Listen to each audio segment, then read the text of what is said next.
प्रीति नाम की इस महिला के जुर्म के किस्से हर किसी की जुबान पर हैं।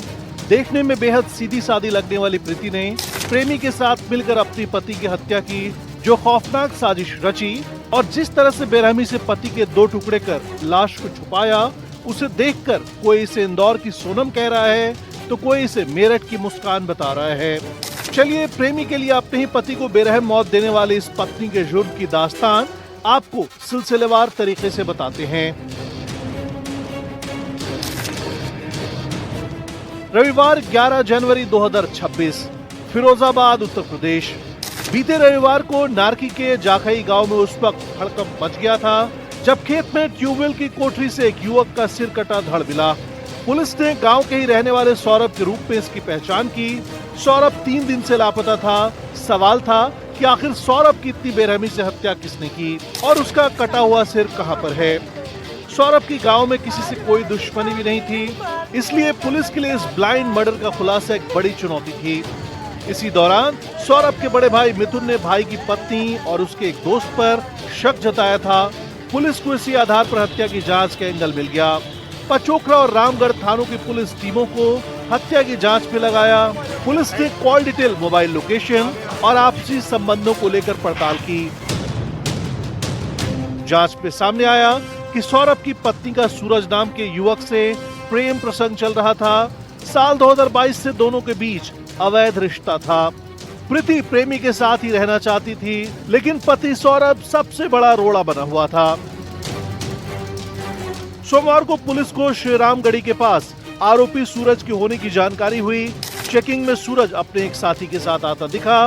रोकने का इशारा किया तो सूरज ने फायरिंग कर दी। पुलिस की जवाबी कार्रवाई में सूरज के पैर में गोली लगी। उसका साथी सलमान, जो उसी गांव का रहने वाला है, उसे मौके पर हिरासत में ले लिया गया।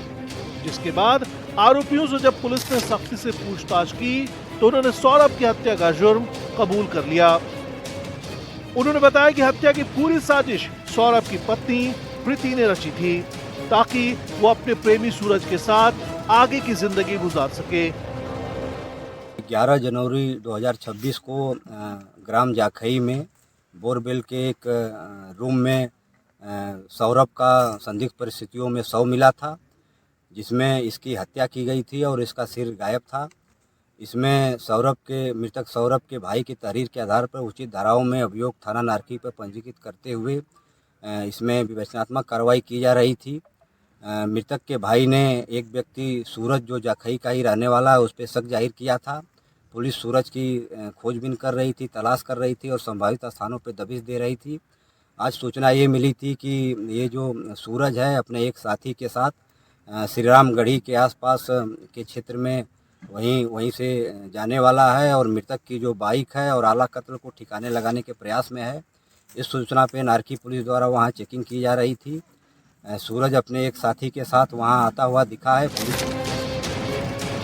पत्नी प्रीति ने प्रेमी सूरज के साथ मिलकर पति सौरभ की हत्या की योजना बनाई। रविवार रात जब सौरभ खेत के लिए निकला, प्रीति ने सूरज को फोन कर बताया कि वह ट्यूबवेल पर सोने के लिए गया है।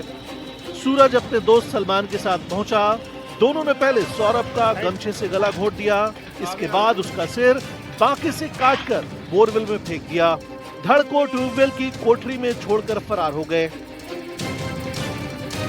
पुलिस को देखते ही इन दोनों ने पुलिस के ऊपर फायरिंग कर दिया है। आत्मरक्षा में पुलिस ने भी फायरिंग किया है, जिससे सूरज के पैर में गोली लगी है। उसको इलाज हेतु ट्रामा सेंटर में भेजा गया है, जहां पुलिस सुरक्षा में इसका इलाज चल रहा है। उसका एक साथी जिसका नाम सलमान है, वो भी जाखई का ही रहने वाला है, उसको भी पुलिस ने वहीं दौड़ाकर हिरासत में ले लिया है, पकड़ लिया है। पूछताछ में दोनों ने ये बात बताई कि सूरज का मृतक की पत्नी प्रीति के साथ प्रेम प्रसंग था, अवैध संबंध था। इनको आपस में मिलने जुलने में दिक्कतों का सामना करना पड़ता था, इसलिए इन दोनों ने प्लान किया कि सौरभ को रास्ते से हटा देते हैं। पुलिस ने 24 घंटे के भीतर ही सौरभ हत्याकांड का खुलासा करते हुए आरोपी पत्नी प्रीति, उसके प्रेमी सूरज और हत्या में शामिल सलमान, तीनों को गिरफ्तार कर सलाखों के पीछे भेज दिया है।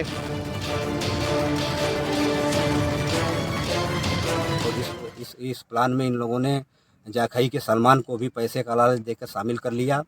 9 जनवरी को सूरज ने सौरभ को फ़ोन करके जाखई बुलाया और बात में ही आग तापते समय मफलर से पहले गला दबा के इन दोनों ने सौरभ की हत्या कर दी।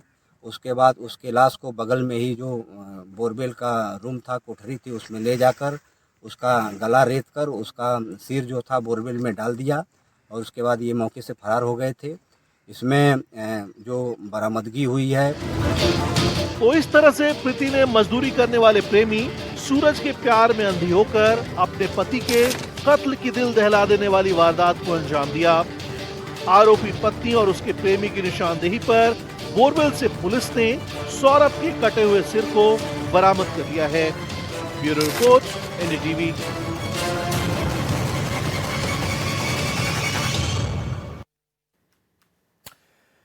अब जुर्म की एक कहानी आपको दिखाएंगे छिंदवाड़ा से, जहां मौत देने वाली लावारिस मिठाई के चर्चे हर किसी की जुबान पर है। बड़ा हैरान करने वाला मामला है ये।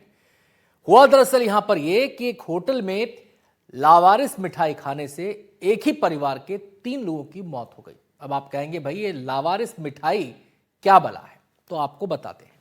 दरअसल जिस होटल में ये लोग रुके हुए थे, बैठे हुए थे, वहां पर कोई शख्स एक थैले में मिठाई का डब्बा रखकर चला गया। तो ये तो हुई लावारिस मिठाई, मतलब उसका कोई मालिक नहीं था। इस परिवार की नजर उस मिठाई के डब्बे पर पड़ी। जब काफी देर तक कोई उसे लेने नहीं आया तो इस परिवार ने मिठाई का डब्बा खोल लिया और यही उनके जीवन की सबसे बड़ी गलती थी। मिठाई को परिवार ने खाया और परिवार के 3 लोगों की मौत हो चुकी है। बुधवार को अस्पताल में भर्ती 27 साल की खुशबू ने भी दम तोड़ दिया। अब सवाल यहां पर यह उठ रहा है कि ये मौत जो हुई, 3 मौतें जो हुई, ये फूड पॉइजनिंग की वजह से हुई या फिर परिवार के खिलाफ जहरीली मिठाई वाली साजिश रची गई थी। कहानी देखिए पूरी इस रिपोर्ट में।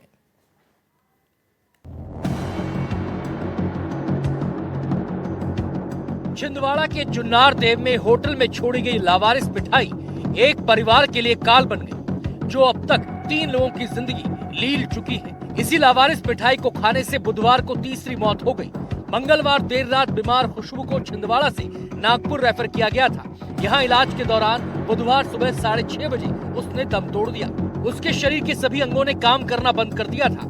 इतना ही नहीं, इसी परिवार की 2 और महिलाएं अस्पताल में जिंदगी और मौत के बीच झूल रही हैं। जहरीली मिठाई से मौत की इस खौफनाक कहानी को सिलसिलेवार तरीके से आपको बताते हैं। बीते शुक्रवार यानी 9 जनवरी को पीएचई विभाग के पास स्थित एक होटल में कोई एक लावारिस थैली छोड़कर चला गया। उस थैली में मिठाई का डब्बा था। जब काफी देर तक मिठाई का कोई दावेदार नहीं आया तो पीएचई के गार्ड दशरू यदुवंशी ने मिठाई का डब्बा निकाल लिया। उसने वो मिठाई खा ली